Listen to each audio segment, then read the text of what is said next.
Hello, everybody. Welcome to Dangerous Ideas. I'm Lee Camp. Thanks for joining me today. We'll talk about the $886 billion that our government has just passed, has just agreed to send to our military. But on top of that,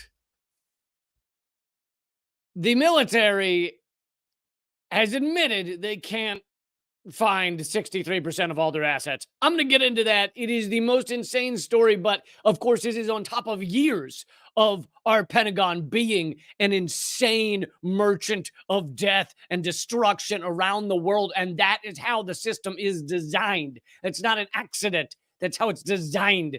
Anyway, I'm going to be getting into that. I'm also going to get into a bunch of updates about Israel, and we will start there. The genocide that Israel is committing against Gaza right now. Please take a second to hit thumbs up and share and all that good stuff. But let's start with this. So you, of course, saw the images that were going around. They were very viral images of Israel, the IDF, arresting Palestinian men and stripping them down to their underwear or naked and arresting them all at once. And people were saying, there's no way that's all Hamas. Who are those people? Many people said they had verified that those were some journalists, those were bakers, those were not just Hamas fighters. And now, buried in a bunch of this coverage is the fact that Israel is admitting up to 90% of those they have detained and stripped in Gaza are civilians, innocent civilians. Israeli security officials estimate 10 to 15% of detained Palestinians in published footage are actually affiliated with Hamas. 10 to 15%. So as they run around telling you that, oh no, this all makes sense because these are all terrorists, they are clearly not. And I know that might not surprise a lot of you, but when you see the evidence and when you see that our mainstream media refuses to actually cover the follow-up. So now some of the mainstream media did cover the fact that these men, these people were being arrested and stripped down naked, forced to put on a little theater there where they're slowly walking up and throwing a gun in a pile because, whenever a military arrests 100 men, they leave them all with their guns for a good long time. That's just how you do it. You're like, hey, fellas, take off your shoes and and hang on to your guns for as long as possible. Right.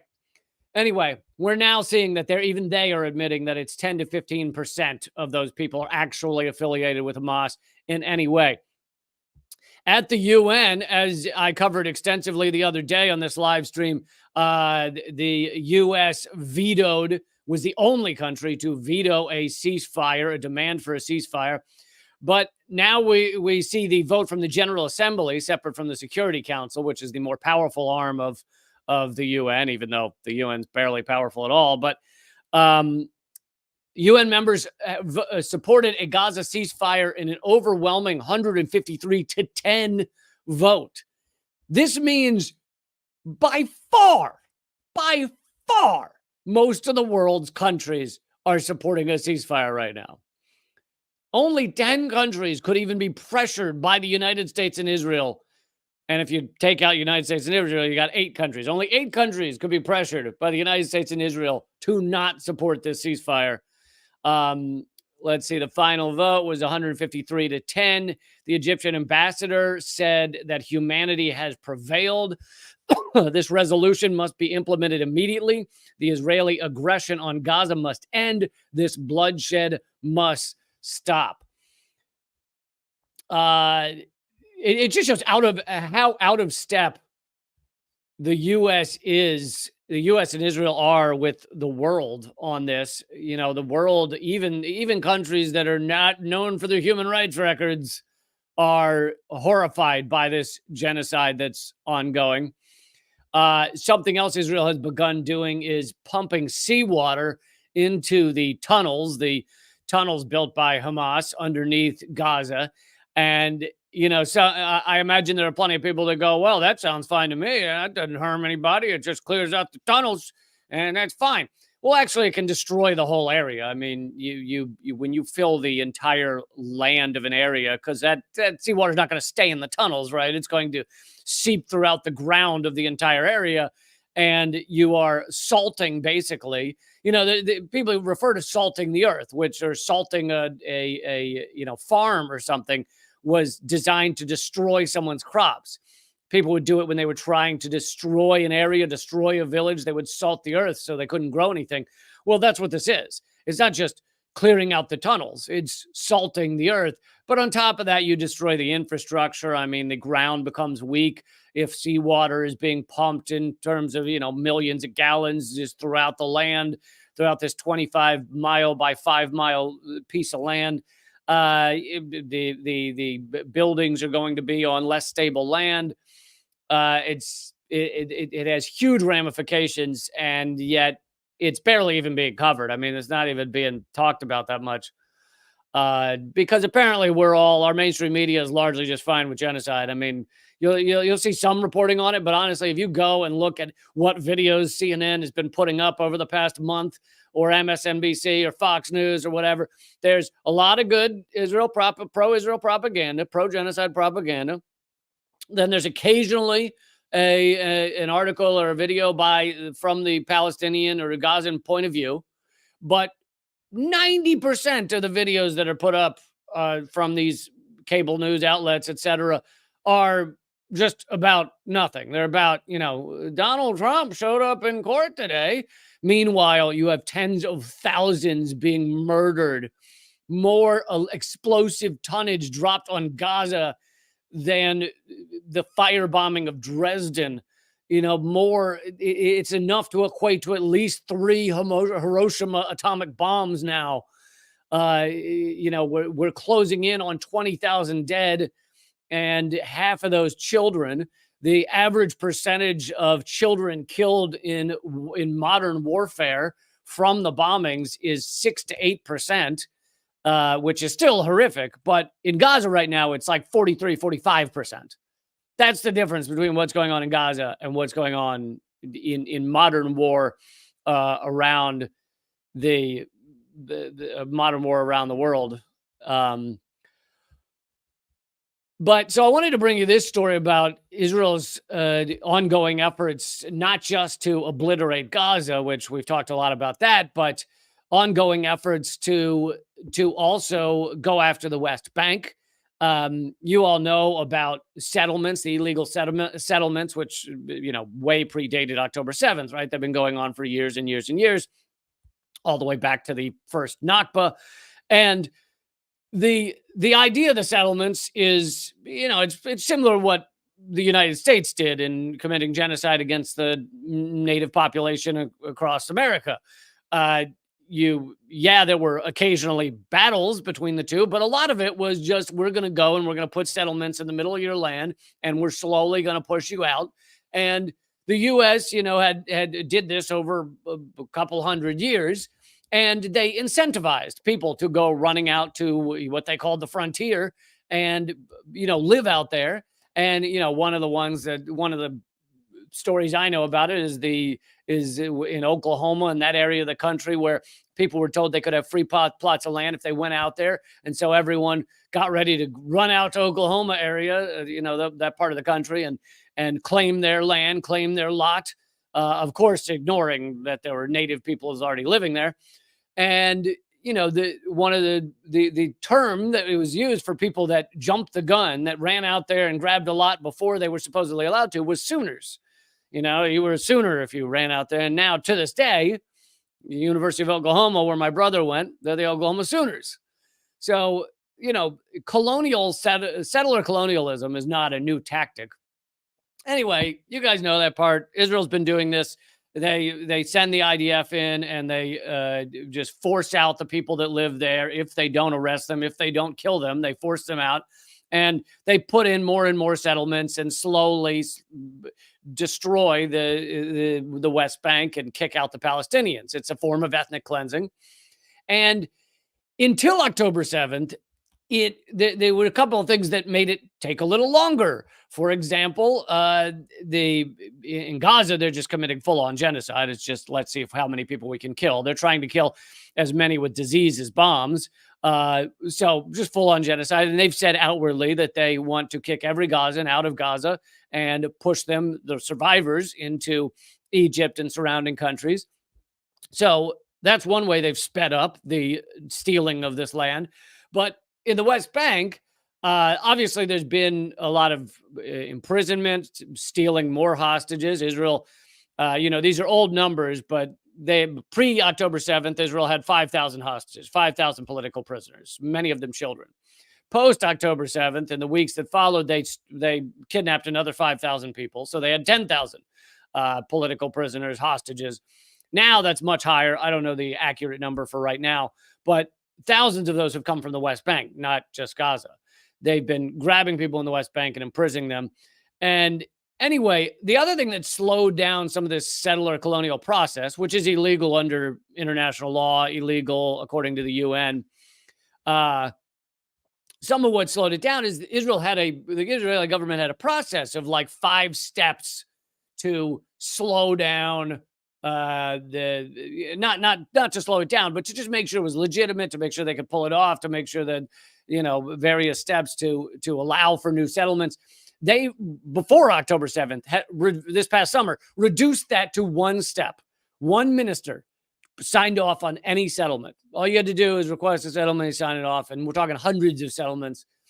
So they had greatly reduced that. But then this just happened the other day, and there's been very little coverage of it. Mint Press is one of the only outlets that's been covering this. Israel has passed Decision 1129 to build settlements in the West Bank on an industrial scale. So far larger, far more people, far quicker than they've been doing. And I could barely even find an article about this other than Mint Press coverage. I did find, let's see here. Where is it? So this is from the senior humanitarian law and policy consultant and special advisor, Ite Epstein. He says, while international attention is given to the protracted hostilities in Gaza, Israel's government is animating its annexation of the West Bank.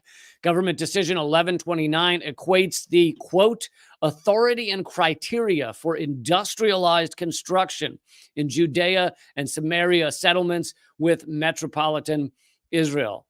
So Decision 1129 has been passed in Israel to force through industrial settlements, construction in the West Bank, because, as I've said many times, this is the ongoing effort of Israel to wipe Palestinians and Palestine off the map. As I've mentioned, Netanyahu in front of the UN prior to October 7th, about 10 days prior or something like that, held up a map of the Middle East with Gaza and the West Bank erased, completely gone from the map. So when you hear, Israelis saying that, oh, they want to wipe us off the map, they're really projecting, because Netanyahu himself held up a map where Palestinians were wiped off the map, literally. And that's pre-October 7th. But as I've also covered, they knew October 7th was going to happen or something similar. Even the New York Times has covered the fact that they knew it was going to happen. And the New York Times is a pro-Israel, neoliberal propaganda, wipe your ass with kind of rag. And yet even they have admitted that Israel knew this was going to happen and basically allowed it, did nothing to try and stop it until it was already happening. And then when they did, quote unquote, try and stop it, they, we will probably never know the numbers, but I'd say they killed as many civilians as Hamas did on October 7th. We know I showed you the video of the tank gunners saying they were shooting shells at civilian buildings. Many of the buildings were burned down due to the tank shelling.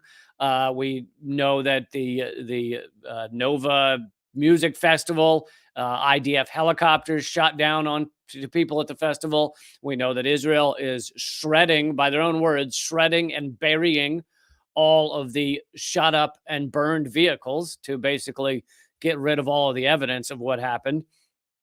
And that's because, this serves Israel's purposes. In the same way 9/11 served America's purposes. And we know that at minimum, the U.S. knew a lot of what was going to happen. We know that Bush was presented with a Bin Laden determined to attack within the U.S. Brief a couple of months prior. We know that they were monitoring many of these guys at flight schools. There's so much information that has been admitted that is no longer secret. But of course, all of that is useful to the United States in order to perpetrate a plan in which the U.S. government was able to destroy many countries across the Middle East. Iraq, Afghanistan, Syria, Libya even got dragged into it. And it served all their purposes, not to mention all the surveillance that's been slammed through on Americans and around the world. Imagine nowadays, there was a time back in old cop shows and stuff where there was always that moment where the person goes, "Show me a warrant." And the cop would go, "Ah, drats, he got me. I don't have a warrant." Or the cop would go, "It's right here." But now they don't even bother with that moment in the cop shows because no one expects that there's any sort of legal proceeding that should protect them. We're all just like, "Oh yeah, cops just run wild and do whatever the hell they want." Show me a warrant just doesn't seem to work anymore most of the time. Okay, I want to move on to there's been a lot of great protests against this genocide going on around this country, despite the pathetic efforts of people to act like anyone fighting against a genocide, standing up against a genocide, speaking out against a genocide is anti-Semitic. I'm sure there are plenty of people calling me, a Jew, anti-Semitic because I give a shit about a genocide being perpetrated in our name and with our money. It is U.S. shells that are raining down on Gaza right now. And I'm going to get more to our Pentagon in a few moments. And how they can't account for 63% of all of their assets. But Puma, and you kind of see some of the impacts of some of these protests. Puma has announced that it is dropping association, and Puma has long been a target of the boycott, divest, and sanction efforts, and they have long, quote unquote, stood with Israel, quote unquote, supported Israel in their apartheid state, and now even Puma it's become too much for them apparently to keep their brand all over a genocide. If you want to know the other brands that are benefiting and supporting and profiting off this genocide and off of the Israeli apartheid state, you can watch my video, Top 11 Companies Supporting this genocide or supporting Israel. And that video you can find it at Breakthrough News. I imagine if you were to do a YouTube search, you could probably find it pretty quick. But anyway, so good news about Puma. In this horror show, a lot of people are saying this has been a red line to no longer support Joe Biden. I mean, I can't imagine anyone supporting Joe Biden all the way till now. I don't know, like what cave have you been hiding in where you've been supporting Joe Biden all the way up to now? That's insane. You are a cray-cray person. Oh, you remember the days of cray-cray? Can we bring back cray-cray? No? Is that done?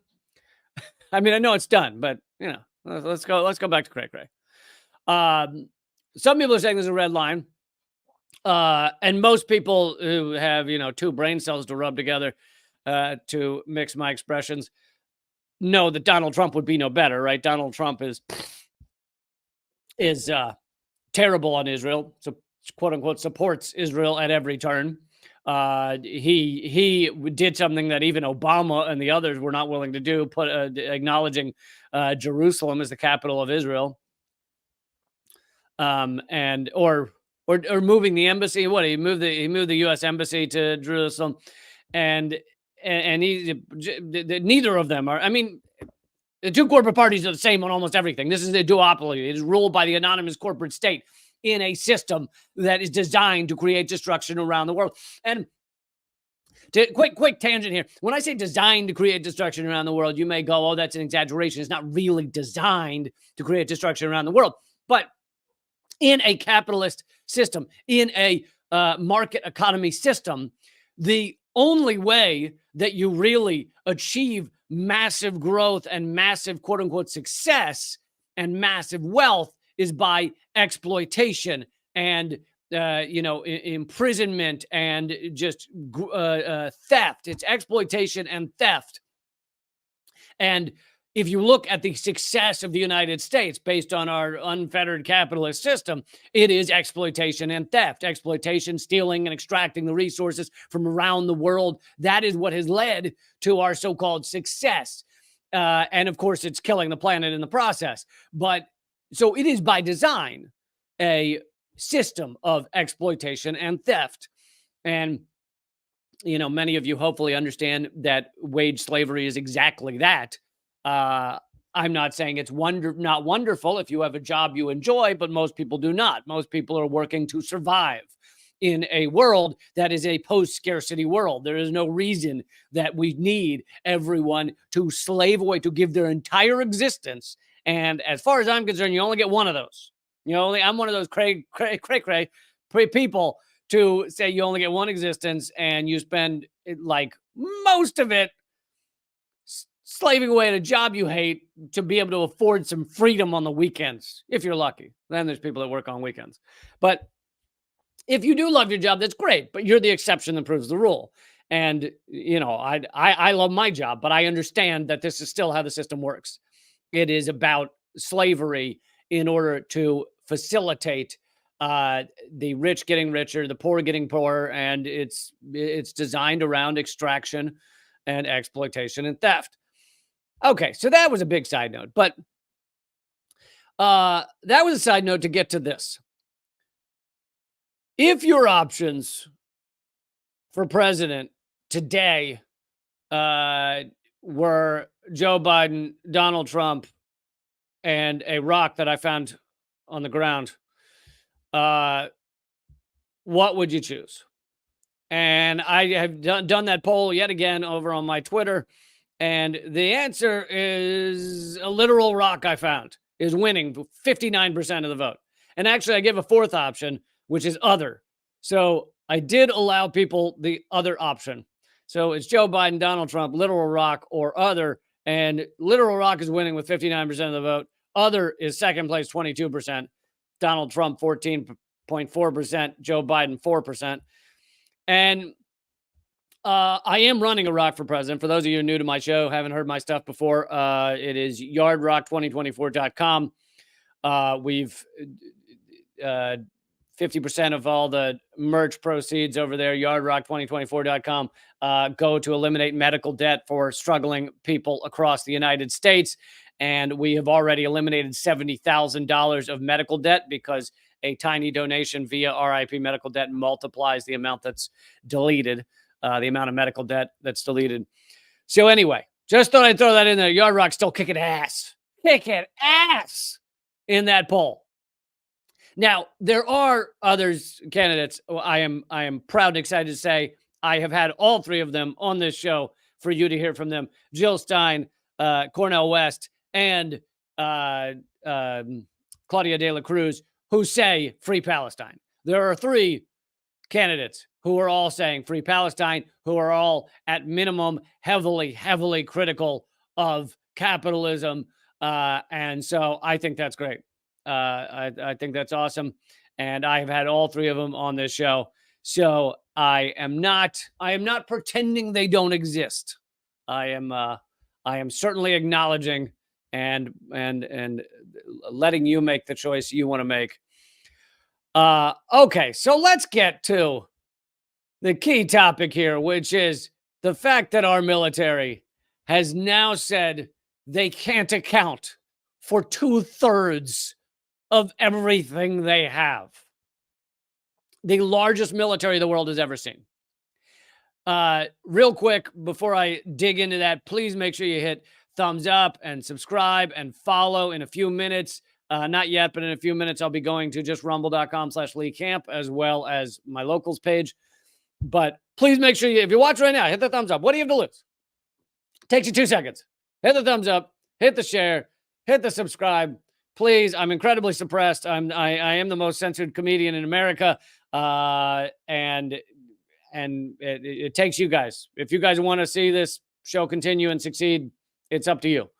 Unfortunately, it's very difficult for me to get anything out there that is not suppressed. But okay, so as I mentioned, and here's from the New York Times, the House has passed the defense bill. This is just as of today. They passed the defense bill for $886 billion. $886 billion. And they passed it easily. And it has already passed the Senate. And it will now go to Biden's desk to be signed. $886 billion. But here's what a lot of your mainstream media do not mention, or maybe any of them, but at least a lot. First of all, it's not the budget for the military is not $886 billion. I know that's the number will be thrown around. That's the number you hear from even awesome people who are fighting against our the largest death machine the world has ever known. But $886 billion is the amount of money, not counting everything in the black budget, everything in intelligence services. So in terms of the actual entities that the U.S. has for creating death and destruction around the world, for surveilling innocent people, for surveilling people around the world, for creating psyops and for creating disinformation, all of that stuff, which is not a new game. They've been doing it for forever. But all of that stuff, we don't know the numbers because some of it is black budgeted. We literally can't know how much they're spending on this. But estimates range from 1.2 trillion to 1.6 trillion, possibly double what we're seeing here. So the 886 billion, which is an insane number to throw around, just to remind everyone, if you make $40,000 a year after taxes, which sounds pretty good to me, if you make that much after taxes, in order to make $1 trillion, which is the defense budget roughly, you would have to work for 25 million years. So just so you now can have some idea of what that number is. 25 million years to make $1 trillion. That's literal. That's not a joke. I know that sounds like I'm making up a number. That's a literal number. 25 million years. All right. So not only is there the black budget and everything that goes way over $1 trillion, on top of that, mainstream media will never mention and it's no longer 21, but I'm going off of the old numbers because that's when the articles were written. As of 2018, there were $21 million. Did I say million? Yeah, right. $21 trillion of unaccounted for adjustments, quote unquote, on the Pentagon's books. Basically filling in gaps where they can't make things add up. $21 trillion. Now that number, many say it's up to 35 trillion. It's far higher now because it's been another 5 or 7 years. But it is tens of trillions of dollars of, quote, unaccounted for financial adjustments on their books. And if you were to Google this fact, the first things you'll find is the mainstream media trying to refute it. There's a New York Times article saying, no, the Pentagon's not missing $21 trillion. And if you read the article, basically their analysis is, oh, that's not right. It's just because generals, meaning military men, are not good, and women are not good at keeping books. Like literally, they write off literally $21 trillion as like a oopsie, as a mistake. As I like to say, that's impossible. It'd be like saying you accidentally had sex with 100,000 wild aardvarks because you weren't watching where you were going.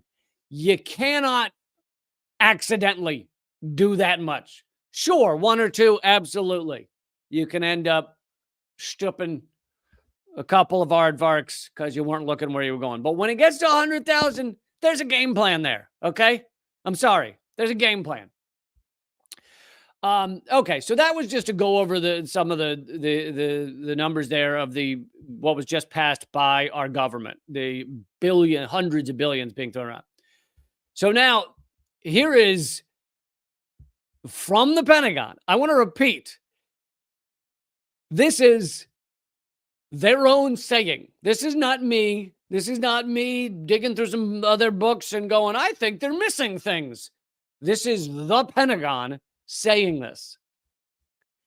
And I'm showing you on the screen here from Responsible Statecraft, which is not a radical outlet. This is a very standard middle-of-the-road outlet. Pentagon can't account for 63% of their nearly $4 trillion in assets. 63% is nearly 2/3. They almost can't account for 2/3 of everything they have. Excuse me. They failed. So they just failed their 6th audit. The Pentagon has been audited 6 times. Now, they were legally required to be audited by law every year starting in 1996. They responded to that by going, we're not doing that.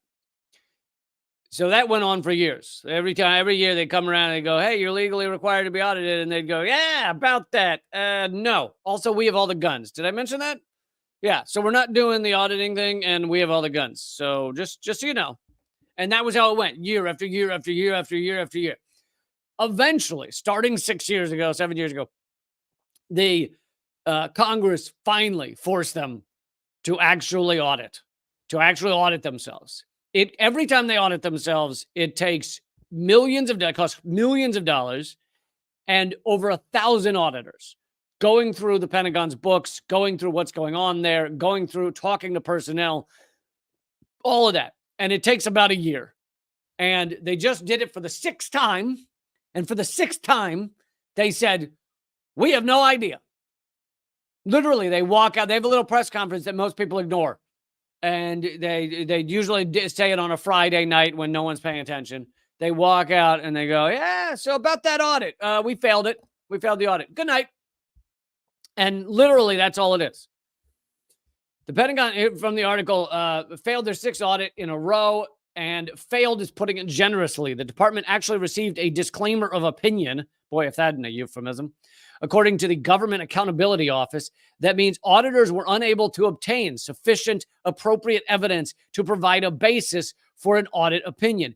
Basically, these auditors were unable to get to the bottom of any of it. They were unable to find out where any of the money's going or much of it. They were unable to find out what assets the Pentagon has. They were often unable, as former Defense Secretary Robert Gates said, to find out how many people work in a department or who works in a department.